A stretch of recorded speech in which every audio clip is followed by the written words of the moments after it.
Hello ladies and gentles, and welcome to another video. I hope you are all doing well, and I hope you are going to enjoy this one. This is a commission, and if you've got a really good eagle eye, you'll be able to see what this commission is. It is a collection of Kurt, not Kurt Cobain, not Kermit the Frog, but Kurt Russell, 80s star. Three of these films are from the 80s, one's from the 90s, but God, let's go. This is going to be fun. So, as I was saying, this is a commission. With commissions, it's very much a collaborative project. And the brief was Kurt Russell. The four films, Tombstone, up in the top there, in the top left. Kurt played Wyatt Earp in that one. I can't remember who directed that one. I got a feeling it's an Italian guy, Cosmito, something like that. And then we've got to the right top, we've got Macready from John Carpenter's The Thing. Probably in my top 10 films. I love that film so much. Bottom left, we have Snake, not from Metal Gear Solid, but from Escape from New York. Again, John Carpenter. And then bottom right, we have Jack Burton from Big Trouble in Little China. So the idea was these four films, these four characters, this one actor, and you can probably see where the inspiration is here for this painting. The painting inspired very heavily by Andy Warhol's Monroes, which he displayed as multiples, except for each of these are different. And then very heavily inspired by the Let It Be album by the Beatles, again, four. And the Gorillaz album, where you've got the four of them facing left or right.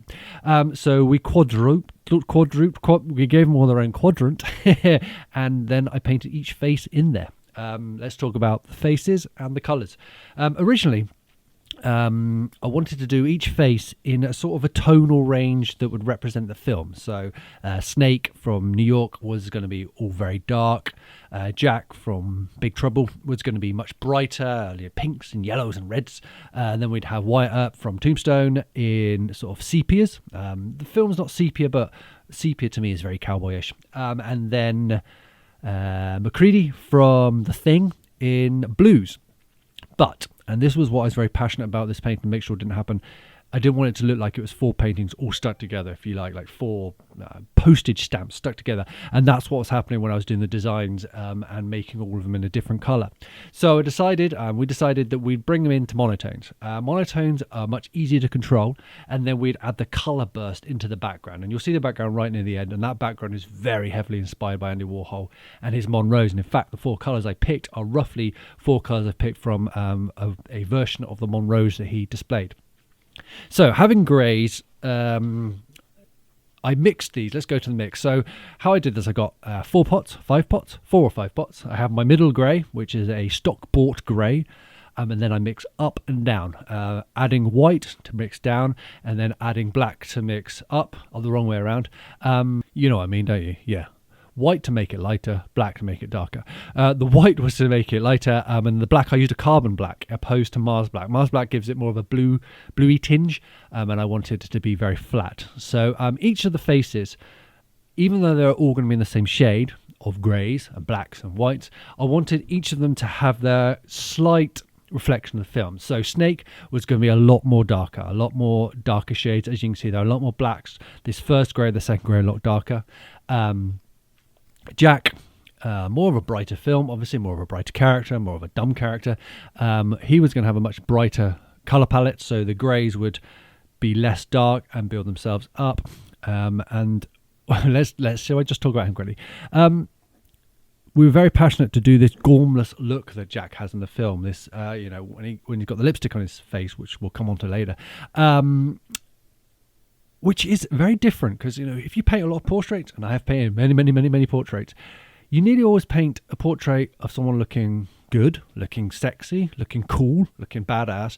You never ever paint someone looking gormless and stupid. So it was, he's got double chins, he's all puffy, he's got a dumb look on his face, and it was so much fun to paint, but so difficult. Well, not difficult, so different. I had to look at things from a different point of view instead of making them look cool or perfect. You're making them look dopey, which was a surprise, which I was not expecting. Wyatt, I actually did him lighter tones because he's got his cap and his cap, his hat, his cowboy hat. Let's make it sound as cool as it is. That was going to add a lot of shadow to the top, so I wanted to keep his face light. And also, we've got this massive, ridiculous moustache. And now, talking about things I've never painted before, I've never painted a moustache that is sort of the size of a continent. And that moustache, well, as you can see, look at it. It looks like a massive, hairy caterpillar on his face. So because that was going to be dark, I needed to make sure I kept the face light.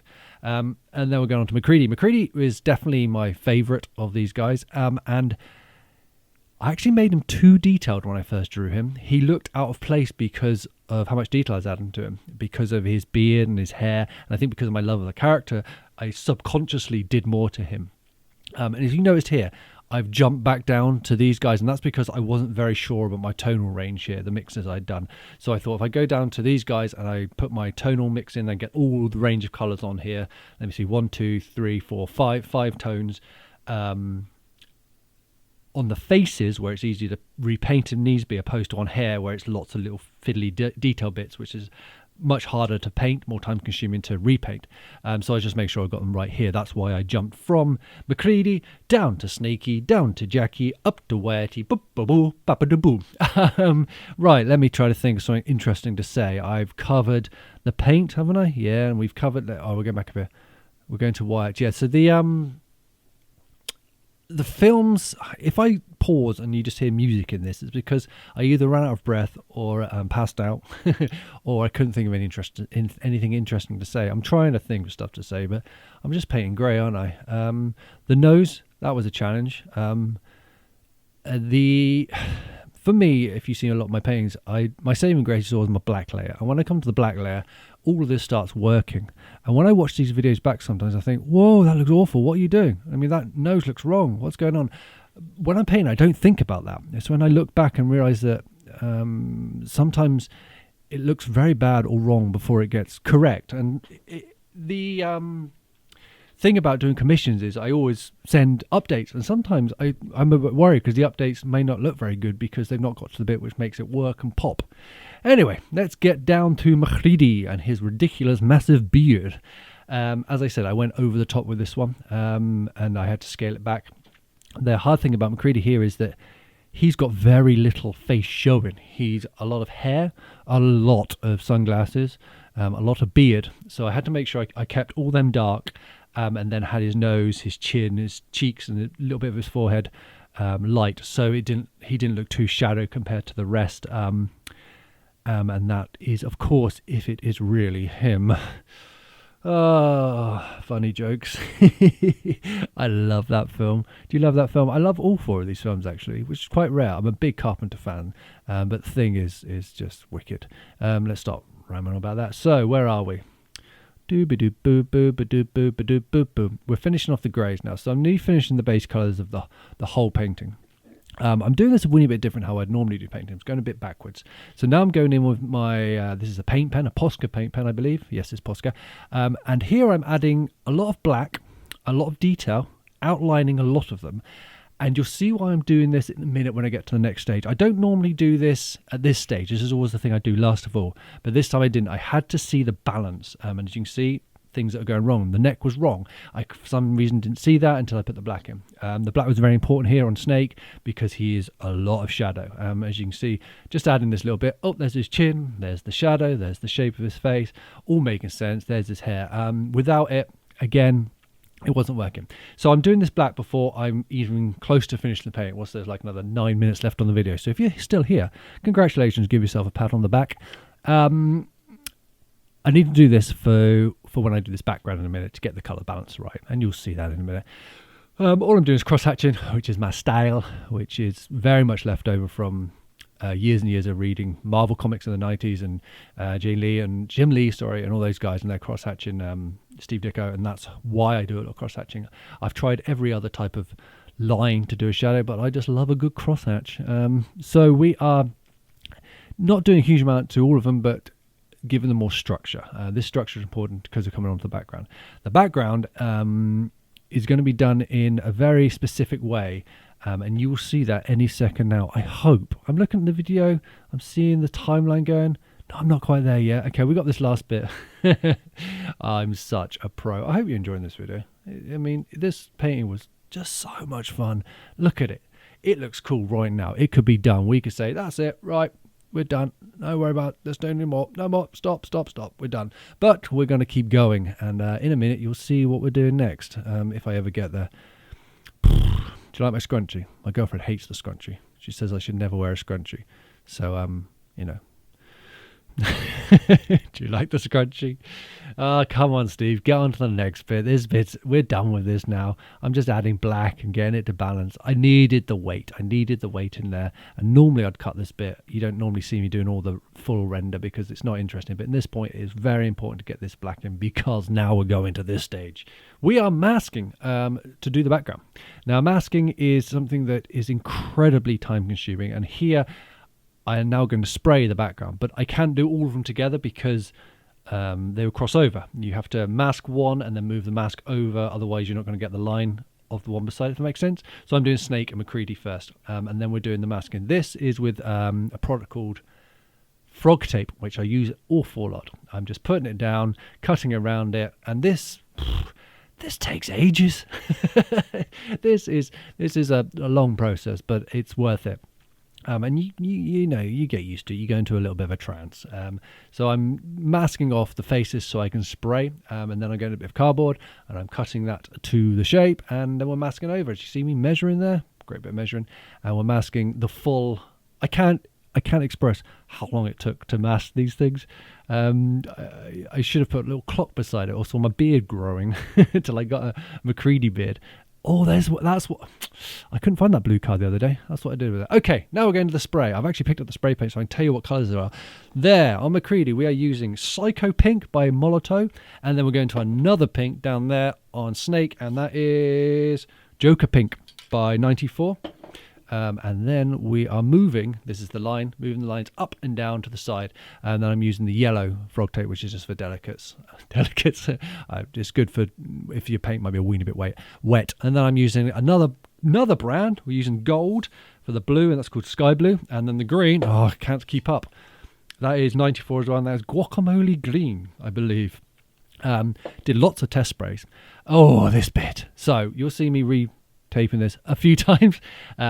This is very much pulled from Warhol, the way he separated his multiples with white borders. Now, this was time consuming because I'm trying to get everything equal. And when you're painting on canvas, it's hard to get a specific equal measurement when you're going from the corners because you've got where the canvas is folded over. So I did my best, and this bit was very, very difficult, actually. It drove me a weeny bit mad. We got there in the end. And if you use spray paint a lot, you know that white, like in any paint actually, is particularly crap at covering. So I think I must have done about 4 or 5 coats, I reckon, before I was happy with it, especially one of the pinks. I can't remember which pink it was, but one of the pinks would not cover.